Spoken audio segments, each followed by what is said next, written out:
que o contemporâneo faz é olhar para as ferramentas que se produziram, fundamentalmente no moderno, mas inclusive anteriores, e retrabalhar à luz do seu tempo.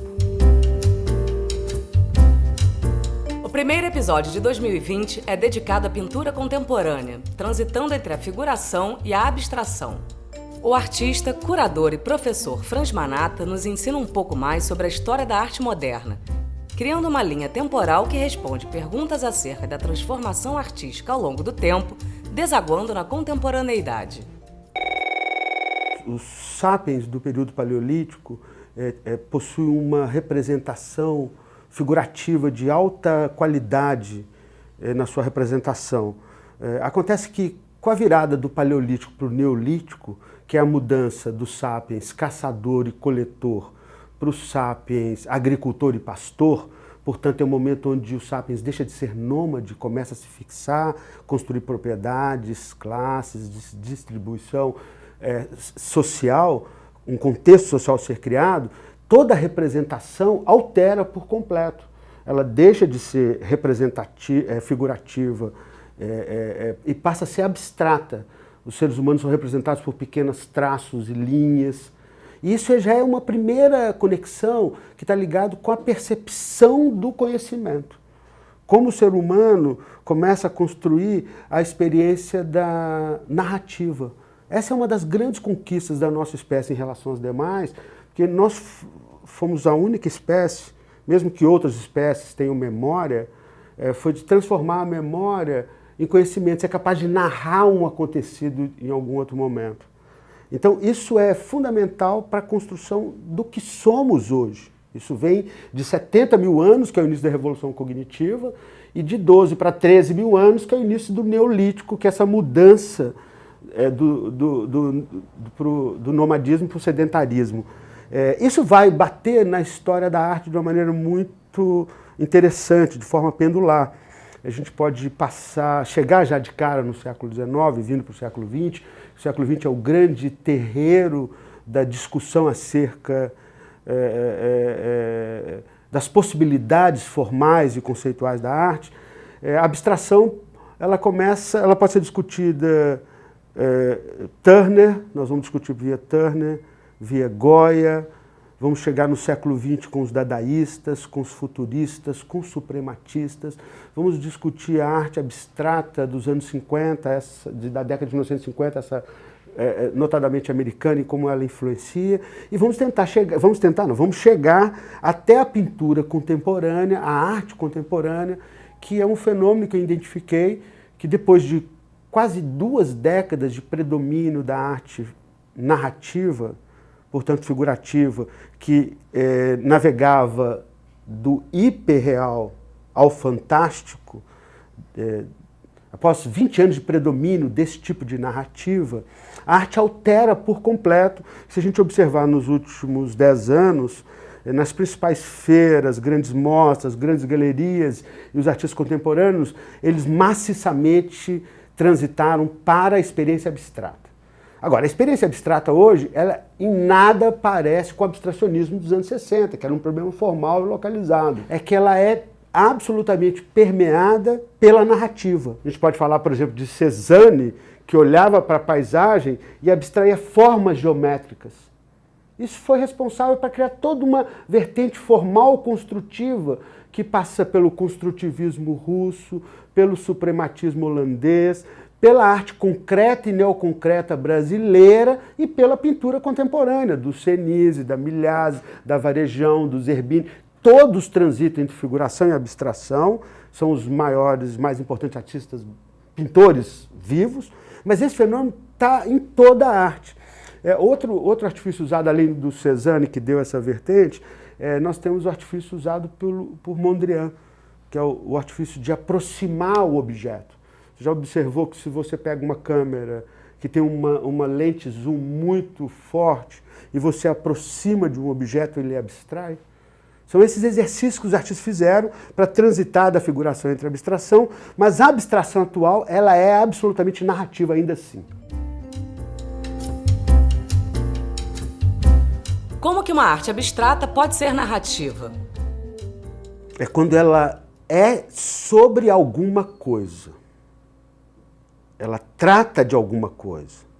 Ou ela é uma parte de alguma coisa. Um detalhe muito próximo de alguma coisa maior. Se a gente pegar aquele crítico americano Arthur Danto, ele fala do critério de contemporaneidade, é ser aboutness, materializar esse aboutness e construir a crítica de si mesmo.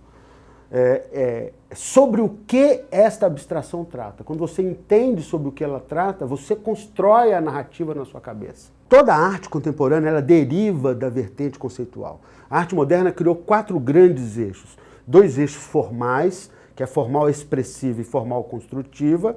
A formal expressiva começa com Van Gogh e Matisse, final do século XIX e no século XX.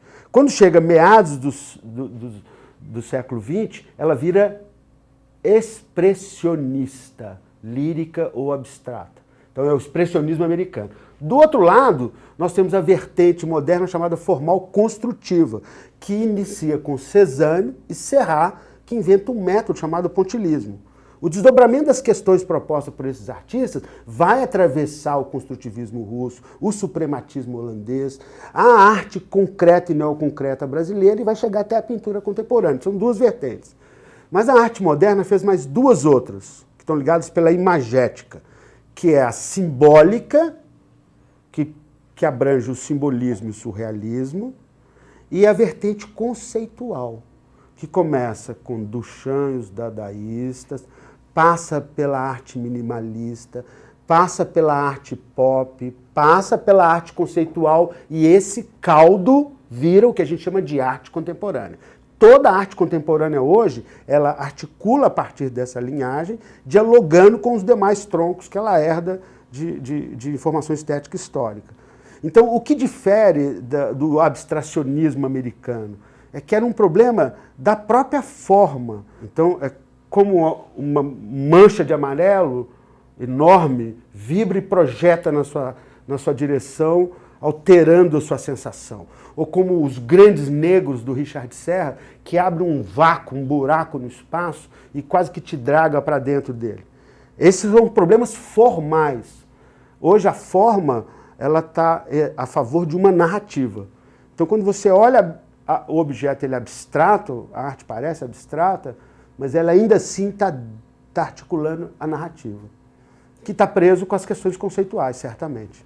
Vai estar lidando com as próprias questões conceituais do artista.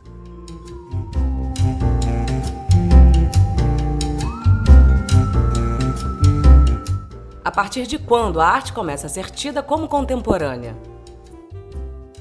É sempre muito difícil, como a história ela caminha por desdobramento de fatos, onde vai ocorrendo uma fricção, e aí em determinado momento você olha essa geração e fala assim, pô, essa geração está fazendo tudo diferente da geração passada, então a página da história mudou. Existem alguns momentos que a história se desdobra por deslocamento de significado muito radical. Só aconteceram na cultura humana 2 vezes, com Brunelleschi em 1500, onde ele desenvolve um método matemático para ferir a beleza e que vai possibilitar surgir a ciência chamada estética e, portanto, ser ensinada na universidade como mais um campo de conhecimento. Quais são os campos de conhecimento nossos humanos? A ciência, que precisa da razão e comprovação. A filosofia, que precisa só da razão. E a arte, que não precisa nem da razão, nem da comprovação, mas a ela, segundo Hannah Arendt, que empresta permanência para a futilidade da nossa existência.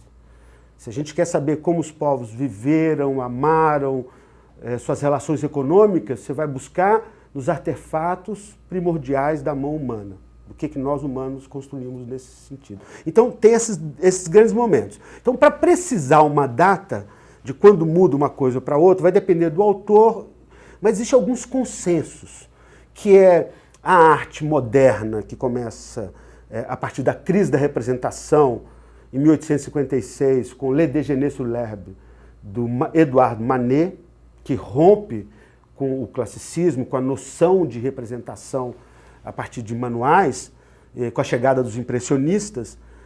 E esse movimento vão dar 17 ismos ao longo de 100 anos. Então vai vir de 1850 a mais ou menos 1960, 70, que é onde cada ismo, impressionismo, futurismo, vorticismo, dadaísmo, surrealismo, cada um vai investigar um aspecto da forma e por isso ele precisa de ter um manifesto. Eu manifesto a minha experiência formal. Esse modelo, quando chega no pós-guerra, pós-45, o mundo muda por completo. Os 15 anos que vão de 45 a 60 é o início da virada informacional, pílula anticoncepcional, é a mudança por completo. Então, ali vai se constituir os últimos grandes movimentos da vanguarda moderna, que é o minimalismo, a pop e a arte conceitual, que é a retomada de uma série de procedimentos, meios, suportes, linguagens, para dar conta da complexidade do mundo. Não dava mais estar estrito ao campo da forma. Agora você precisa estabelecer uma relação mental com o seu público a partir do objeto que você constrói. Então, é consenso dizer que essas vanguardas, que ainda são formais, elas se esgotam ali nos anos 70, com o fim desses movimentos. Se a gente puder dizer um marco, usando o Arthur Danto, que eu acabei de citar, ele vai dizer que é a Brillo Box do Andy Warhol. Ele vai narrar que quando ele viu pela primeira vez, em 1963, a exposição da Brillo Box, ele que era um artista expressionista, abandona a sua própria carreira para dedicar a entender o que era esse fenômeno. Porque diante da Brillo Box o problema não era mais a forma, é sobre o que essa forma trata. Diante da Brillo Box, nós não estamos falando mais de um gênero estanque chamado pintura, escultura, gravura. O que é uma Brillo Box? Ela pode ser uma pintura, ela pode ser uma escultura, ela pode ser uma gravura, ela pode ser uma instalação. Mas ela é, antes de tudo, um comentário sobre o afogamento na superestrutura de consumo que os americanos vivem nos anos 50, no auge do welfare state.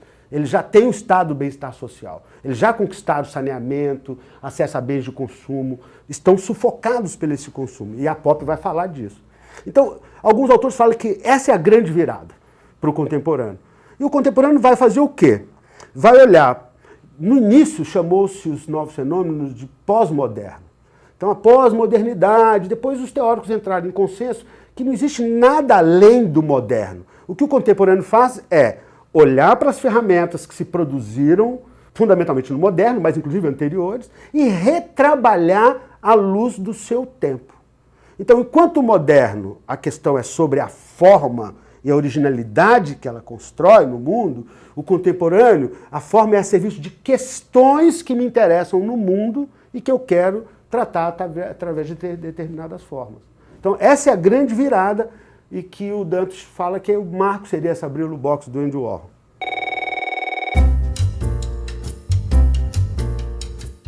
O Matéria Bruta termina aqui com um pouco mais de arte para o seu dia. Esse podcast é uma realização do canal Curta.